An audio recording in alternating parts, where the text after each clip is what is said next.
सवाल कर रहा है कि संख्या 329401 में 9 का स्थानीय मान और 9 का जातीय मान के बीच डिफरेंस क्या होगा। स्थानीय मान और जातीय मान के बीच डिफरेंस बताएंगे सभी लोग।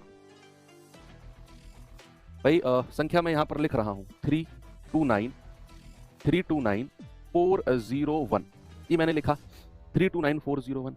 अब सवाल कहता है कि भैया place value and face value, देखो दोनों में डिफरेंस आपको पता होगा। फेस वैल्यू क्या होती है, जिस संख्या की बात कर रहा है उसकी फेस वैल्यू वही संख्या है। यानी कि जातीय मान क्या होता है, जातीय मान या फिर फेस वैल्यू की अगर मैं बात करूं, जैसे सवाल ने बोला है कि भैया 9 का जातीय मान, तो 9 का जातीय मान यानी कि फेस वैल्यू तो 9 ही हो जाएगी, फेस वैल्यू तो 9 ही हो जाएगी।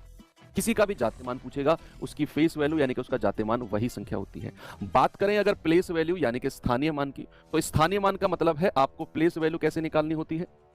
आपने ये 9 लिखना है और 9 के बाद जितनी संख्या है, 9 के राइट हैंड साइड पे जितनी संख्या है 1 2 3, उतनी यहां पर जीरो लगा देनी है। क्या करना है, उतनी यहां पर जीरो लगा देनी है 9 के बाद जितनी संख्या है। और आपने से इनका डिफरेंस पूछा है तो 9000 में से 9 घटा दो, आप कहेंगे सर 8991। ये हमारा सही जवाब होगा ऑप्शन नंबर ए। ठीक है भाई, कोई दिक्कत है।